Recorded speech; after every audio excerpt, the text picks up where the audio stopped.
안녕하세요. 고려대학교 산업경영학과 DSBA 연구실 소속 석사과정 강영호입니다.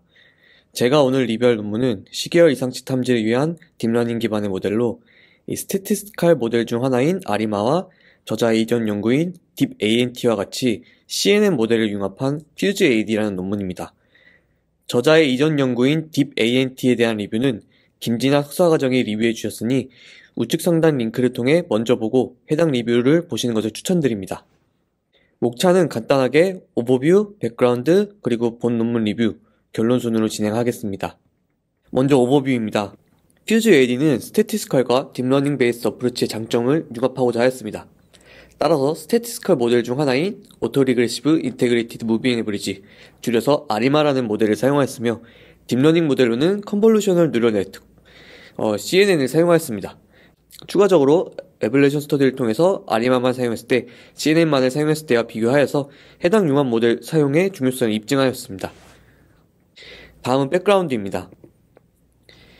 시계열에서 어노멀리 디텍션, 즉 이상치 탐지란 주어진 시계열 데이터에 대해 과거 시퀀스 데이터를 기반으로 이 t 시점의 앱노멀 여부를 예측하는 것을 타임 시리즈 어노멀리 디텍션이라고 합니다. 이 시계열 이상치 탐지에 이상치의 종류, 레이블의 여부, 모델 종류, 적용 분야, 다양하게 카테고리를 나눌 수 있습니다. 먼저 이상치의 종류로는 크게 포인트 어노멀리, 컨텍스추얼 어노멀리, 컬렉티브 어노멀리로 나눌 수 있습니다. 포인트 어노멀리란 데이터 포인트 또는 표준에서 갑자기 벗어나는 시퀀스를 의미합니다. 이러한 이상 현상은 일시적인 노이즈로 나타날 수 있고 종종 센서 오류 또는 비정상적인 시스템 작동으로 인해 발생하게 됩니다. 이 탐지를 위해 일반적으로 이전 데이터를 기반으로 각각 UCL 및 LCL이라고 하는 상한 및 하한 제어 한계를 설정하고 이러한 한계를 벗어나는 값을 포인트 이상으로 간주합니다. 컨텍스추얼 어노멀리란 포인트 어노멀리와 마찬가지로 짧은 시간 동안 관찰되는 데이터 포인트 또는 시퀀스를 나타내지만 미리 정의된 UCL 및 LCL로 구분된 비정상적인 것과 같은 방식으로 정상 범위를 벗어나지 않습니다. 그러나 주어진 컨텍스트를 고려하면 이 데이터 포인트가 예상 패턴이나 모양을 벗어납니다. 이러한 어노멀리를 컨텍스추얼 어노멀리라고 합니다. 마지막으로 컬렉티브 어노멀리입니다. 컬렉티브 어노멀리란 시간이 지남에 따라 점차적으로 정상 데이터와 다른 패턴을 보이기 때문에 이상으로 간주되어야 하는 그런 데이터 포인트 집합을 나타냅니다. 이러한 유형의 어노멀리 내에서 개별값은 이제 문제가 없어 보일 수 있지만 이 섭시리즈로는 이상으로 판단되어야 합니다. 이러한 어노멀리는 한 번에 쉽게 알아볼 수 없기 때문에 장기적으로 맥락을 파악하는 것이 중요합니다. 다음으로는 레이블의 사용 여부입니다. 여타 다른 머신러닝, 딥러닝 방법과 동일하게 어노멀리에 대한 레이블이 존재하고 사용할 수 있는지에 따라 슈퍼바이즈, 언슈퍼바이즈, 세미 슈퍼바이즈로 나뉠 수 있습니다. 하지만 타임 시리즈에서는 어노멀리보다 노멀 데이터 수가 훨씬 많이 존재하며 어노멀리를 수습하기 어려움이 있기 때문에 슈퍼바이즈 러닝으로 접근하기에는 무리가 있습니다. 따라서 언슈퍼바이즈 혹은 세미 슈퍼바이즈 러닝으로 접근하는 방법이 대부분입니다. 세미 슈퍼바이즈 러닝의 경우 학습 데이터셋은 노멀 클래스로 간주되는 반면에 언슈퍼바이즈 러닝에서는 정상 클래스와 비정상 클래스 간의 명시적인 구분이 고려되지 않습니다. 두 전략 모두 레이블이 지정된 데이터의 부족을 극복하기 위해 데이터 구조를 학습합니다. 다음으로는 사용한 모델의 종류입니다. 본 논문에서 다루는 아리마와 같은 스태티스컬, 그 외에는 프로바빌리스틱, 클러스터링, 니어리스트 네이버, 덴시티 기반이 있고 본 논문에서 다루는 CNN, 그리고 최근 가장 많이 연구가 되고 있는 딥러닝 기반이 있습니다. 딥러닝 기반도 더 세세하게 나눠질 수 있지만 본 논문에서는 다루고 있지 않기 때문에 생략하겠습니다. 적용 분야는 공정, 의료, 온라인 로그 등 시계열 데이터가 생성되는 다양한 분야에 적용할 수 있습니다. 본 논문 리뷰 진행하도록 하겠습니다. 본 논문에서 제안하는 FuseAD의 오버뷰는 다음과 같습니다. 실제 타임 시리즈를 포캐스팅 파이프라인을 통해 다음 타임 스태프에 해당하는 값을 예측합니다. 이 타임 시리즈 포캐스팅에서 사용하는 것과 같이 멀티 호라이즌으로 다음 타임 스태프만 예측하는 것이 아니라 더 미래의 값을 예측할 수도 있긴 하지만 본 논문에서는 원 호라이즌, 다음 타임 스태프에 해당하는 값만 예측합니다. 이렇게 예측된 값들을 실제 값과 비교하여서 얼마나 차이 나는지에 따라 어노멀리로 레이블링하게 됩니다. 포캐스팅의 파이프라인에 대해서 하나하나 살펴보도록 하겠습니다. 먼저 타임 시리즈 데이터를 슬라이딩 윈도우를 통해 스몰 시퀀스로 표현하게 됩니다. 해당 그림은 김진아 석사과장의 탄원견 발표 자료를 참고하였습니다. 보시면은 오리지널 시퀀스가 존재하지만 전체 오리지널 시퀀스를 한 번에 사용할 수가 없습니다. 따라서 윈도우라는 것을 통해서 스몰 시퀀스로 표현하게 됩니다. 위 그림에서는 윈도우 사이즈를 15로 두어 인풋 시퀀스의 길이, 데이터 개수를 15개로 지정해 주었습니다. 이렇게 연속되는 데이터 15개를 하나의 인풋 데이터로 사용하게 됩니다. 그리고 슬라이딩 사이즈 또는 스트라이드라고 불리는 것은 해당 윈도우를 얼마나 움직여가며 시퀀스를 생성해 줄지 선택하는 것입니다. 위 그림에서는 슬라이딩 사이즈, 스트라이드를 1로 두어서 한 칸씩 움직이며 시퀀스를 생성하게 하였습니다. 이렇게 생성된 input 시퀀스들을 먼저 아리마를 통해 다음 값을 예측합니다. 아리마는 오토리글시브 인테그레이티드 무빙 에버리지의 줄임말로 현재와 추세 간의 관계를 정의한 것입니다.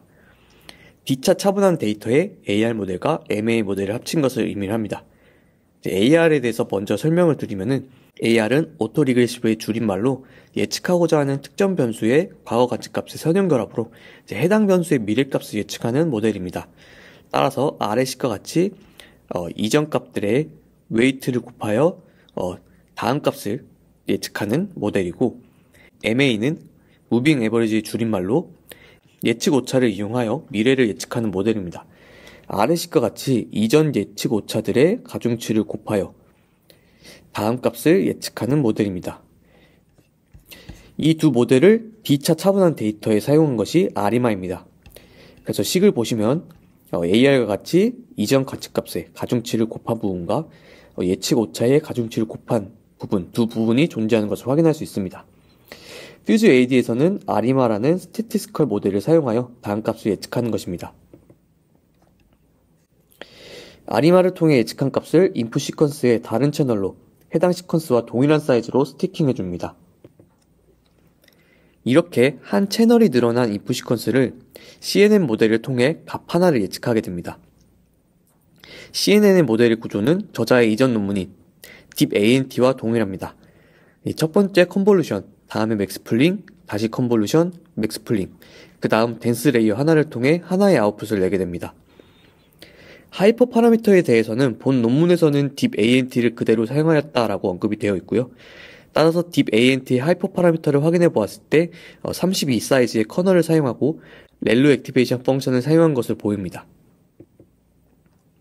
아리마를 통해 구한 아웃풋과 CNN을 통해 구한 아웃풋을 더해 최종 아웃풋, 즉 다음 타임 스태프의 값을 예측하고 민 앱솔루트 에러, MA를 로스 펑션으로 하여 학습시킵니다. 이렇게 아웃풋을 내는 것의 의미는 아리마의 아웃풋이 오프셋 역할을 한다고 하고요. CNN 자체가 훈련 중 아리마의 아웃풋에 대한 의존도를 결정해서 제한사항을 극복하게끔 학습한다라고 합니다. 즉 아리마가 어느 정도 예측값을 내고 아리마가 예측해내지 못한 정도를 CNN이 예측한다라고 보시면 될 것 같습니다. 최종 포캐스팅 파이프라인은 다음과 같습니다.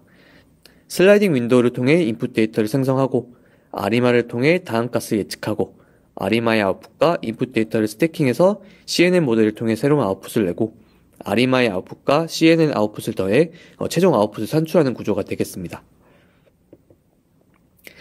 어노말리 디텍터는 다음과 같습니다. 포캐스팅 파이프라인을 통해 예측한 값과 실제 값의 유클리디언 디스턴스를 통해 어느 정도 차이 나는지를 계산하고 이를 어노말리 스코어로 하여 스레시홀드를 벗어나는 경우 앱노말로, 그렇지 않은 경우를 노멀로 하여 레이블링합니다. 다음으로는 데이터셋에 대해서 설명드리겠습니다. 본 논문은 야후 NAB 데이터셋 두 개를 사용하였습니다. 야후 데이터셋은 야후랩스에서 퍼블리시한 데이터셋입니다. 총 367개의 실제 데이터, 합성 데이터가 있으며 각 타임 시리즈는 1420에서 1680개의 인스턴스를 포함하고 있습니다. 야후 데이터셋은 A1, A2, A3, A4 4개의 서브 벤치마크로 나뉩니다. A1은 실제 야후 회원 로그인 데이터이고 나머지는 합성 데이터입니다. A3와 A4에는 밸류 레이블 외에도 트렌드, 노이즈, 시즈널리티 등이 포함되어 있습니다. 하지만 딥ANT에서는 이러한 데이터는 사용하지 않고 밸류와 레이블만을 사용하였다라고 언급이 되어 있고 본 논문에서는 그러한 언급은 없었지만 동일하게 밸류와 레이블만 사용한 것으로 추정됩니다. 익스페리멘털 세팅으로는 다음과 같습니다. 오토 아리마를 사용하였고 데이터의 40%는 아리마의 ARC를 비교하여서 가장 좋은 성능을 내는 모델을 선정하였습니다. 나머지 60%는 포캐스팅하는 데 사용이 되었고 이 CNN 모델 또한 동일하게 40, 60 나누어 사용되었습니다. 야후의 경우 5가지 다른 어노말리 디텍션 메서드와 비교하였다고 언급되어 있지만 정확히는 저자의 전 논문인 딥ANT 포함해서 6가지인 것으로 보입니다. 이밸류에이션 매트릭으로는 에버리지 AUC를 사용하였습니다. 두 번째 데이터셋인 NAB 데이터셋은 누메타에서 퍼블리시한 스트리밍 어노말리 디텍션 벤치마크 데이터셋입니다. 58개의 데이터 스트림들로 구성이 되어 있고 각 타임 시리즈는 1000개에서 22,000개의 인스턴스를 포함하고 있습니다. 로드 트래픽, 네트워크 유틸라이제이션 등의 도메인 데이터가 포함되어 있습니다. NAB 데이터셋은 알려진 이상 원인을 기반으로 하거나 정의된 레이블링 절차를 따라서 레이블이 지정되어 있습니다. 이 NAB 데이터셋이 어려운 이유가 하나 존재하는데 이 정의된 어노말리 윈도우의 실제 데이터 포인트 모두에 어노말리 레이블이 지정되어 있지만 실제로는 이 윈도우 중간에 2-3개만 실제 어노말리가 있습니다. 위 그래프에서 보시는 바와 같이 이 지점들만 어노말리로 되어 있는 것이 아니라 이 빨간 박스로 쳐져 있는 데이터 모두 어노말리 레이블이 지정되어 있습니다. 익스페리먼털 세팅은 야후 데이터셋과 거의 동일하고요. 9가지 다른 어노말리 디텍션 메서드와 비교하였다라고 언급되어 있습니다. 이도 동일하게 딥ANT 포함 10가지입니다. 다음은 결과입니다. 왼쪽 그래프의 위에 그래프를 먼저 보시면 파란색이 실제 타임 시리즈, 주황 점선이 예측한 타임 시리즈입니다. 먼저 예측한 타임 시리즈가 추세와 주기를 잘 따르면서 예측된 것을 확인할 수 있습니다. 그리고 파란색의 이 세 부분이 많이 튀어나온 것을 보실 수 있고 모델이 예측한 타임 시리즈는 이러한 점이 보이지 않는 정상적인 패턴을 보이고 있습니다. 이러한 차이로 이러한 지점들을 이제 어노말리로 판단하고 있고 잘 탐지하고 있다라고 주장하고 있습니다. 이 두 지점을 확대한 그래프가 오른쪽 두 그래프입니다. 이 갑자기 상승하는 구간, 갑자기 하락하는 구간이 생기는 경우이며 모델이 예측한 타임 시리즈의 경우 이러한 구간 없이 일반적인 패턴을 따르고 있는 것을 확인할 수 있습니다. 다음은 오른쪽 테이블을 통해서 정량적으로 비교해 보도록 하겠습니다. 야후 데이터셋의 경우 다른 어노말리 디텍션 메서드에 비해 A1, A2, A3, A4 벤치마크에서 에버리지 AUC가 가장 높은 것을 볼 수 있습니다. 따라서 해당 방법론이 우수하다라는 점을 입증하고 있습니다. 반면 NAB 데이터셋의 경우 모든 메서드에 대해 0.5 근처의 값을 가지고 있습니다. 이는 앞서 말씀드린 대로 NAB 데이터셋이 실제 어노말리는 굉장히 극소인데 불구하고 정의된 어노말리 윈도우의 데이터 포인트 모두 어노말리 레이블이 지정되어 있기 때문에 대부분의 방법론들이 무작위로 탐지해서 결과가 이렇다라고 설명하고 있습니다. 다음은 이 융합 모델이 각 모델보다 우수한지 에밸루에이션 스터디를 통해 결과를 확인해 보았습니다. 아리마만 사용한 경우, CNN만 사용한 경우, 둘 다 사용한 경우로 나뉠 수 있습니다. 야후 데이터셋의 경우 모두 0.999로 나온 이 A2 벤치마크를 제외하고 모든 벤치마크 데이터셋에서 퓨즈 AD가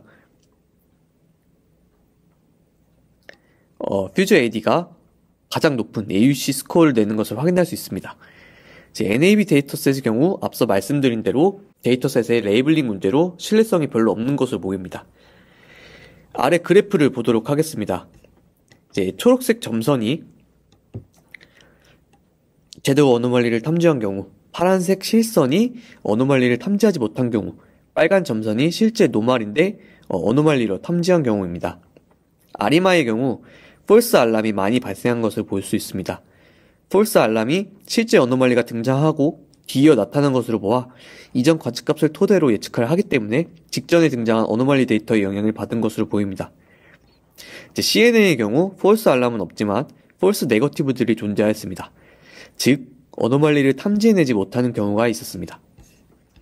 퓨즈 AD의 경우 대부분의 어노말리를 탐지하였고 폴스 알람 수도 감소하였기 때문에 단독으로 사용하는 것보다 해당 융합 모델이 어노멀리 디텍션 능력이 더 뛰어나다라고 주장하고 있습니다. 결론입니다. 해당 논문은 스태티스티컬 모델인 아리마와 딥러닝 모델인 CNN을 융합하여 어노멀리 디텍션을 더 잘 수행하고자 하였습니다. 아리마의 결과를 오프셋 삼고 CNN이 아리마가 예측하지 못한 오차를 수정하게끔 하였습니다. 최종 결과와 에벌루에이션 스터디를 통해 융합 모델이 어노멀리 디텍션에 더 효과적임을 보였습니다. 퓨처 워크로는 현재 단별량 데이터셋에만 적용해 보았지만 다별량 데이터셋에 적용하는 것, 그리고 다른 전통적인 방법론들과 다른 딥러닝 방법들을 융합해 보는 것으로 언급하고 있습니다. 제가 준비한 논문 리뷰는 여기까지입니다. 감사합니다.